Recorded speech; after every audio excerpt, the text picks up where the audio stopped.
this is Greg Lewis. I'm the city manager of the City of Lebanon, and welcome to Lebanon in Depth. We're doing this television show with CATV in hopes to get citizens more information, get more involvement, to try to let you know what's going on in the city. It's very important for the city that all the residents of the city are involved. One of my primary outcomes as the city manager was to set a target of a 100% citizen participation. Participation can be defined in many ways. I think it can be defined anytime you get involved in a two-way conversation, in communication, making your thoughts known. I do want to remind everyone that there's a really great tool on the Lebanon website, the City of Lebanon. If you'd go there, you would find that there's a Lebanon Community Connection. It's over there in the corner of the screen, and all you do is have to click it, and that'll give you opportunity to make your thoughts known about the City of Lebanon. There are some topics you could choose. There's an other topic in case the topic you want to talk about is not on the site. Check it out and make sure your comments are concerned. It doesn't have to always be a complaint. It can be a concern. It can be a comment, a suggestion. We're looking for new ideas. We're looking for people to get involved. So the Lebanon Community Connection is really important. Now, what's going on in the city right now? There's many things going on in the city right now, of course. I'm going to highlight a few of them, our first 15-minute segment, and then our second 15-minute segment, we're going to talk with our city assessor and get to know him a little bit and talk a little bit about the work he does. In this segment, the topics I want to touch base on, first is the master plan. To give you an idea of the master plan, what's going on with that. Our city management team with the planning and zoning department have put together an internal team, and right now we're reviewing and working on drafts of the master plan for the city of Lebanon. All we're doing is we're taking all that's been spoken about all these past years, all the information people have shared, all the thoughts, all the opinions, and we're putting it into what we want to be as a quality product that it would be respectful and deserve the honor of being reflective of all the citizens have said over the period of time. This is a pretty tough challenge. This is, as I've said before, this is a master plan. This is my fourth one. The other three I had the luxury of beginning and concluding each of those three. This one I'm kind of in the end of the process. It's been going on for several years. And we're trying to capture it, get it back to you, the public, get it back to the stakeholders who have been involved in it, go back upstream, talk to you about it. We'll show you this product. It'll be a complete product. We want to reflect best practices for master planning. I've been looking at a chapter each week. We're working on a chapter. Every Friday morning we work on it. So that's really a commitment on our part to work hard and finish off this master plan product to get it back to you. The other thing that we're just opening up now is the 2012 budget. I think we've all watched the television and the headlines that have been said about what's happening in Washington, D.C., what's happening in Concord, New Hampshire, and to reflect that there's a lot of things going on, a lot of changes at the federal level, a lot of changes at the state level. There is this business of everything goes downhill. I'm in my 20th year in working budgets for local government, and I find that there's a lot of truism into that. There's the downshifting is something that is kind of inherent in a systemic way when there start to be changes on the federal and state level with regard to local governments. The City of Lebanon is no different. As different levels of other government, and the Concord government, say make a change, that they're no longer going to reform something and they're no longer going to make contributions, what happens? Well, if the matter is being handled on a local level without a state contribution, or with a change of percentage in state contribution, or a change where the state drops completely out of it, the buck kind of stops with the local government, because this is the grassroots government. This is the one closest to you. There's one employment retirement benefits that are being scrutinized in terms of characterized as reform, but it actually may very well be a downshift in terms of the cost, in which case it would end up in the city's bailiwick. The last week here, we have began a conversation with the City Council. The charter provides that I'm to keep the City Council informed about the matters of the city, that I am to pursue the budgeting, and I'm to file a budget with the City Council on October 31st. Well, we're really working in a partnership with our respective roles. I have a role, the Council has a role. We're really following through, being very activists in terms of that role. We had a work session earlier here in the year when I first came, where our department heads came in with all the outcomes that they're seeking in their business plans to accomplish on behalf of the residents of Lebanon. At that time, we had some preliminary discussion about what's happening with regard to the budget. Now we're farther along in May, and now we're into the beginning of June. And in that process, the uncertainties still exist there. But there are some things that we definitely want to factor into all this. One is the downshifting I mentioned earlier from the state to the city. Another is there seems to be an inflationary boost going on that's causing inflationary factors to take place with regard to equipment purchasing, costs we incur. Health insurance is a big item. The thing is that when you combine those cost shifts, that inflationary impact on some of the existing obligations of the city, you have just a recipe for some very difficult, challenging situations. Our financial director, Lynn Garvey, went together and put together a really comprehensive memorandum on the subject for us. Last year, the council decided to pick a kind of a preliminary goal of 2%. This year, I'm having dialogue with the council about allowing me to work this budget some more with our departments in teamwork fashion to give us a little more time as we tackle the situation. What we got in terms of data kind of reveal a range that in our existing footprint of the city of Lebanon's governmental operations is that the increase, if it was as today, would be at the low end of 4.2% and at the high end of 5.6%. Well, why is that? One of the critical elements, as I've talked about those other factors, is our debt service. The city has incurred debt, and that debt is about 2% of that 4.2 and 2% of that 5.6 on the high end. Now, why is that happening in terms of that?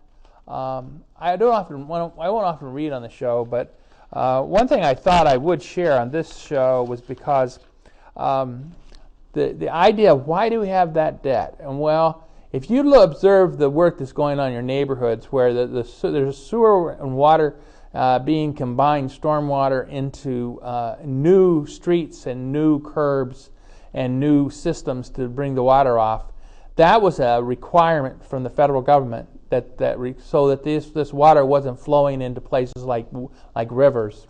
And there was a little synopsis of that in the handout that our finance director put it. And here's the history.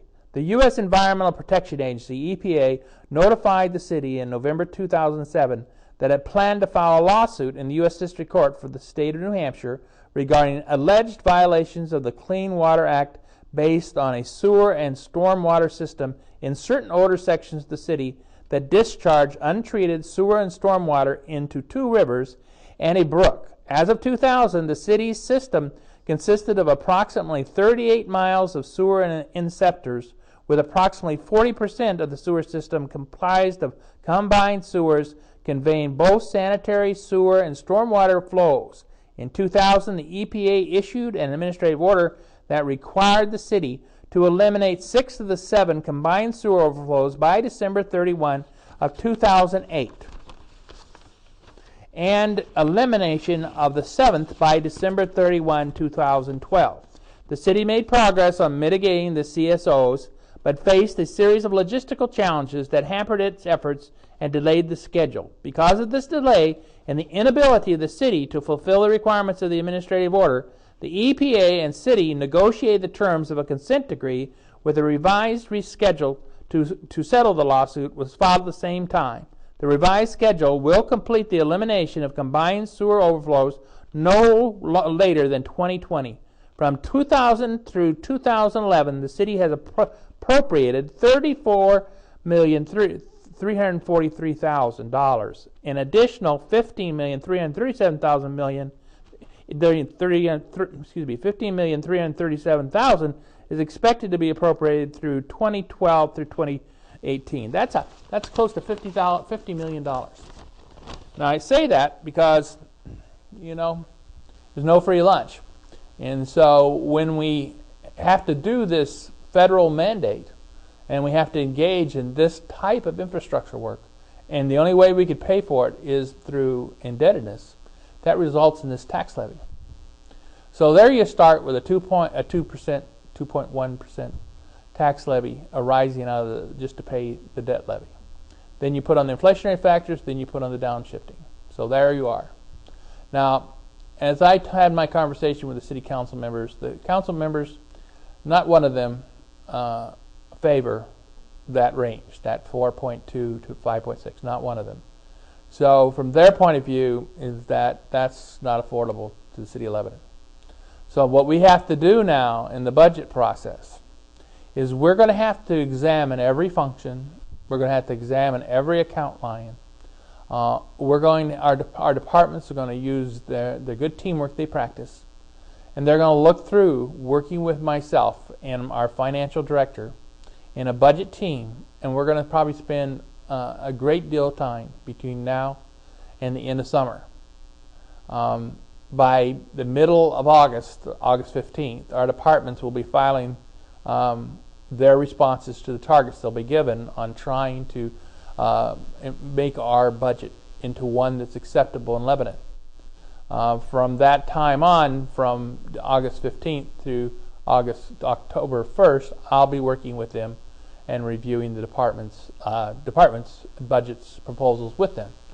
We're going to use zero-based on some of our items, and in the zero-based mode that we're in, that's a term where you start from the proposition for a function or for an account line that there's zero, and then you justify each item thereafter as you go through it.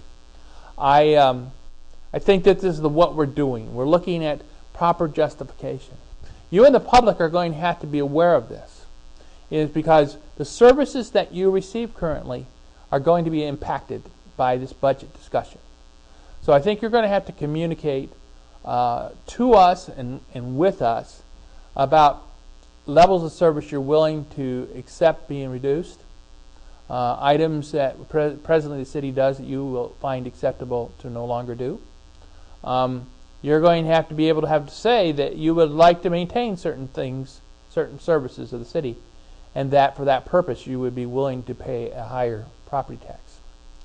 This is a difficult time in our whole environment, but I think what we do is that we use strong work ethic, we use technology at our disposal, we'll use teamwork, and we'll use good relationships with you in the community to receive back from you what you like about the city, what you want the city to keep doing. If there's something that you think the city should change, we welcome that too. It's a two-way street. We're going to be working hard on this. We'd like your inputs on this. We have good services, we have good employees, we have a great city, and we'd like to keep it that way. And in order to do that, we're going to have some good dialogue as we do this hard work. And I look forward to doing this. So with that, reminder again, use the Lebanon Community Connection. If you want to comment on the 2012 budget, please use it.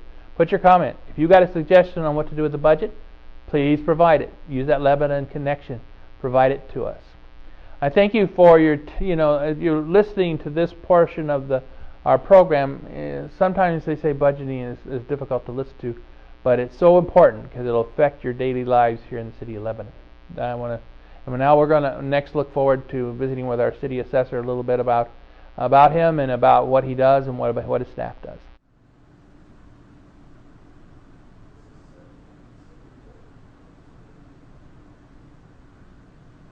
I'd like to welcome Dave McMullen, our city assessor, to our show. And Dave, I've been asking all the department heads when they come on, our leaders, tell us a little bit about yourself. Sometimes people in the public don't realize your background and what you're about? Oh, sure. Well, maybe like most of us that do at least my profession, and maybe in government in general, for me it's the accidental profession. Oh, yeah. I mean, it wasn't one of those things I aspired to be when I was 5 and 6. Hey, I want to grow up and be an assessor. It's not in kindergarten thing. No, no. No, and my dad, but I'm one of many in my family that either are currently or have been involved in assessing. There's a total like 6 of us. Oh, so you're in the family line. It's a family thing. My dad's retired assessor. I have 2 brothers, a sister-in-law, and a former wife that are all somehow involved in the assessing profession, or have been. And so when I was younger, my brothers and I, we all kind of fought my dad's, urgings to follow. The next assessor in the family. And so we had gone off and done different types of careers and venues, but eventually he won us over.